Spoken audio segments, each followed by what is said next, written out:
The envelope arrived on a quiet Thursday morning, the kind of calm day that usually passes without leaving any memory behind. My name was written on the front in a handwriting I recognized instantly. Not because it was beautiful, but because I had spent 4 years of my life reading notes written in that same uneven script. The return address said Charleston, South Carolina. My chest tightened before I even opened it. The last time I'd spoken to Olivia Harrington was 11 months earlier, and that conversation had ended with a silence so final that I believed it would last forever. I stood in the kitchen of my townhouse in Greenwich, Connecticut, staring at the envelope like it was capable of changing my entire future. In a way, it already had. I finally slid a finger under the seal and unfolded the letter inside. The first line made the room feel smaller. I'm pregnant. The words sat there quietly, like they understood how much damage they could cause. Then the next line, it's your child. I leaned against the counter because suddenly the floor felt unstable beneath my feet. And then the final sentence, we need to raise it together. My name is Carter Whitfield. I was 34 years old. I ran a small but successful private investment advisory firm in Stanford. My life, for the first time in years, had become structured and predictable. But Olivia Harrington had always been the one person capable of turning stability into chaos. We had met 6 years earlier at a charity gala in Charleston. She was working in architectural restoration, helping preserve historic homes across the city. I was visiting from Connecticut for a client event. Our first conversation lasted 40 minutes. Our relationship lasted 4 years. Our breakup lasted 10 minutes. Olivia believed relationships should grow naturally. I believe plans should be clear and deliberate. Those two philosophies collided slowly at first, then suddenly all at once. The night we ended things, she said something I still remember word for word. You treat life like a contract negotiation. I answered with a sentence that sounded logical at the time. And you treat life like consequences don't exist. She walked out of my apartment that night. Neither of us chased the other. Neither of us called. Neither of us tried to fix it. Until now. I read the letter again. And again. The timing didn't make sense.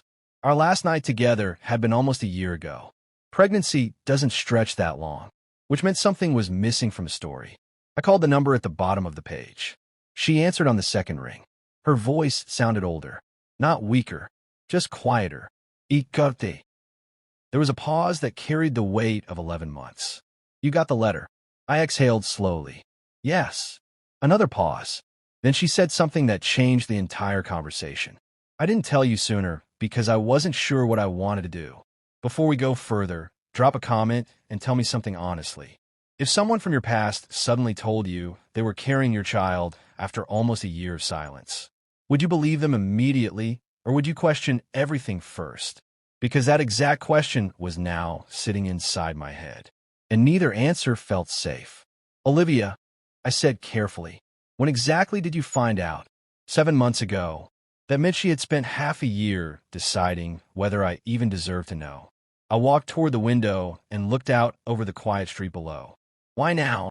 Her answer came slowly. Because I realized something. And what was that? That raising a child alone isn't the same as raising one responsibly. Her voice didn't sound manipulative. It sounded tired. But exhaustion and honesty are not the same thing. Are you asking me for help? I asked. Or are you asking me to come back? She didn't answer immediately. Instead, she said something that surprised me. You deserve to meet your child. Not our child. Your child. The difference was small. But I noticed it. 3 days later, I was on a flight to Charleston. The city hadn't changed much. Historic houses still lined the streets like they had been frozen in time.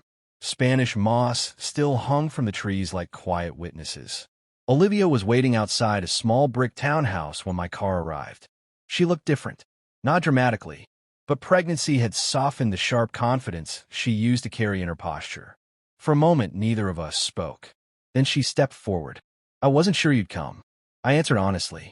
I wasn't sure either. Inside the house, the living room had been turned into something new. A crib stood near the window. A stack of books about parenting sat on a coffee table. And suddenly the letter felt less abstract. This wasn't an idea anymore. This was a life. We sat across from each other on opposite sides of the couch. "I'm not asking you to move here," she said. "I'm not asking you to marry me." I waited. "I'm asking you to be involved." "How involved?" Her eyes held mine. "As involved as a father should be." That sentence carried weight. Legal weight, emotional weight, and financial weight. The kind of responsibility that changes the trajectory of your life permanently. For the next hour, we talked carefully about doctors, about timelines, about what co-parenting might actually look like. But something in the conversation felt slightly misaligned. Small details didn't add up.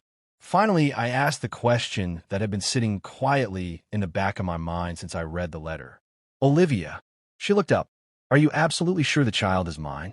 The room became very still. She didn't look offended. She didn't look angry. She looked relieved. "I was hoping you'd ask that." From a folder beside the couch, she pulled out a medical document. A prenatal paternity test, dated 3 weeks earlier. Probability of paternity, 99.97%.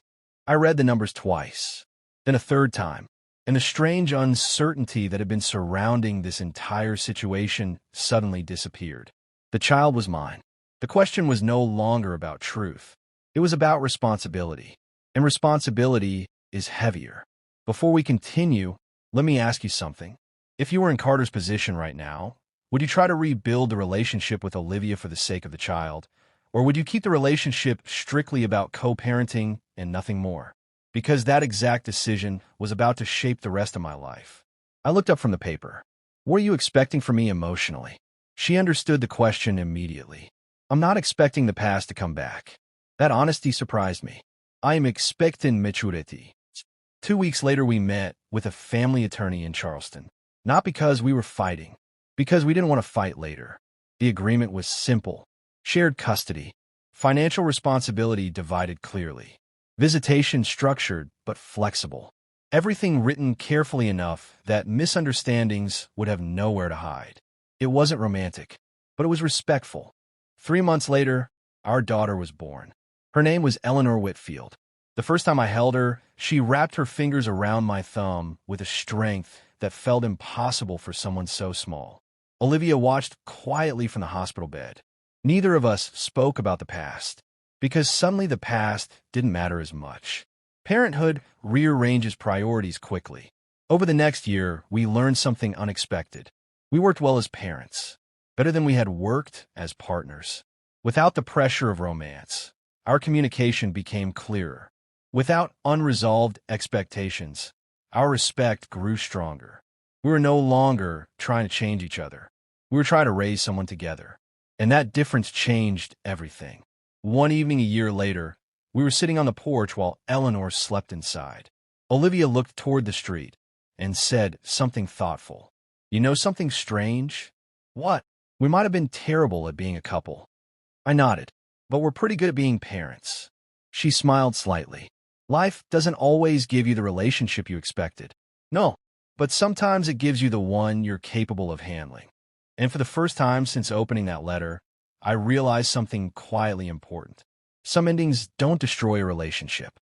They redefine it. Personal reflection. Human relationships rarely fail because one person is entirely wrong and the other entirely right. More often, they fail because two people approach life through different internal frameworks. Carter Whitfield approached the world through structure, planning, and controlled outcomes. Olivia Harrington approached it through instinct, emotion, and organic development. Neither perspective is inherently flawed. But when two people with those approaches build a life together without understanding the difference, friction becomes inevitable. Their breakup was not caused by betrayal or cruelty. It was caused by incompatible expectations about how life should unfold. The pregnancy forced both of them into a situation where those differences could no longer dominate the conversation. When romance disappears, people sometimes discover they're capable of cooperating in ways they never managed as partners. Parenthood, in particular, can create a new framework for interaction. It shifts focus away from individual validation towards shared responsibility. What is interesting about this story is that neither character wins. Neither character loses. Instead, Both are forced to grow into roles they never originally intended to occupy. Olivia learns the discipline required to raise a child responsibly. Carter learns that not every life event can be planned like a financial strategy. Their final relationship is not a romantic reconciliation. It is something more subtle. Two people who once loved each other learning how to respect each other again under completely different circumstances. In many ways, that outcome reflects how real human relationships evolve over time. Not through dramatic redemption arcs, but through gradual maturity.